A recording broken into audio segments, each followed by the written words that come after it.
Sir recently जो 2020 में जो क्लास 4 JKSSB ने वैकेंसीज़ आउट की थी 8575, हमने जो फास्ट ट्रैक रिक्रूटमेंट में उसमें हिस्सा लिया था।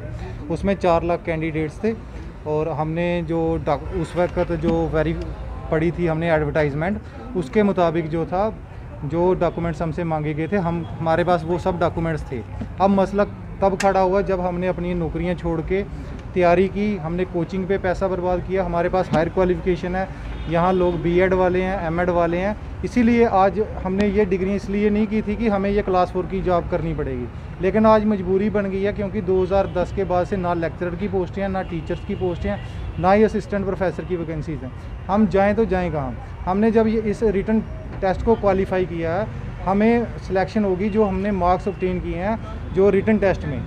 अब ये मसला खड़ा हो गया कि जब ये शॉर्ट लिस्ट में अब हम लाखों लोगों में से हम चंद 5-6 हज़ार लोग जो ग्रेजुएट हैं ये आए हैं, लाखों लोगों में से हमने कंपटीशन को फेस किया है।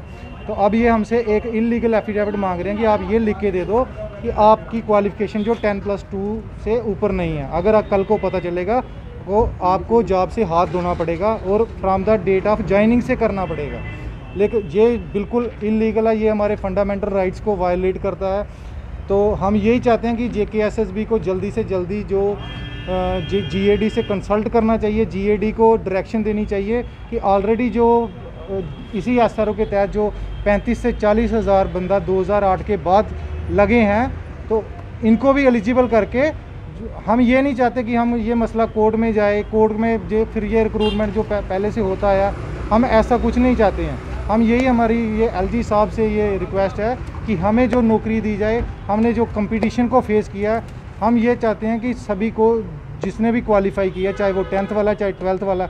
और एक बात और, JKSSB के चेयरमैन साहब कह रहे हैं कि हम उन ग्रेजुएट्स को लगा देंगे जिन्होंने फार्म अप्लाई करने की डेट के बाद ग्रेजुएशन की है, लेकिन उनको नहीं लगाएंगे जो पहले से तैयारी कर रहे हैं। ये कहाँ का जस्टिस, आप मुझे ये बताइए। ठीक, ये थे जो JKSSB के एग्ज़ाम्स जो अपना मतलब दिए थे जिसमें से ग्रेजुएट या फिर पोस्ट ग्रेजुएट स्टूडेंट्स हैं। इनका कहना है कि हमें अब JKSSB की तरफ से एक नोटिफिकेशन जो आ रही है कि आप एक एफिडेविट लिख कर दे दीजिए कि आप मतलब कि जो है 10+2 ऊपर से ऊपर जो है हायर क्वालिफ़िकेशन आपकी नहीं है। और इनका कहना है कि अगर हमारी क्वालिफ़िकेशन हायर है तो इसमें हमने गुनाह क्या किया है, क्योंकि हम उसमें क्वालिफाई हुए हैं, तो इसीलिए तो हम वहाँ पे नौकरी के लिए गए हैं। और हमने ये उस समय वहाँ पे लिखा हुआ था कि आप चाहे ग्रेजुएट हैं चाहे पोस्ट ग्रेजुएट हैं, आप अपना एप्लीकेशन फॉर्म जो है वो लगा सकते हैं। अब अगर हमने एप्लीकेशन फॉर्म लगाया है, अब हम अगर क्वालिफाई कर रहे हैं, तो अब इसमें हमने क्या गुनाह कर दिया है? हायर क्वालिफ़िकेशन का क्या इसमें गुनाह है कोई हायर क्वालिफ़िकेशन करना? और अगर हमने की है, अगर हम अब क्वालिफाई कर रहे हैं, तो अब हमसे कौन सा एफिडेविट जो है वो मांगा जा रहा है कि जिसमें आप लिख दीजिए कि आप 10+2 से अब जो है पढ़े हुए हैं और आपको इस नौकरी से हाथ धोना पड़ेगा। ये स्टूडेंट्स का कहना है कि हम अगर ज़्यादा पढ़े लिखे हैं तो इसका मतलब ये नहीं है कि हम छोटी सर्विस नहीं कर सकते। अब सरकार की तरफ से पिछले काफ़ी देर से ना ही लेक्चरर्स की ना ही कोई टीचर्स की ज़्यादा पोस्टें जो हैं वो नहीं निकली हैं। अब हायर क्वालिफिकेशन स्टूडेंट्स जो हैं वो कहाँ जाएंगे?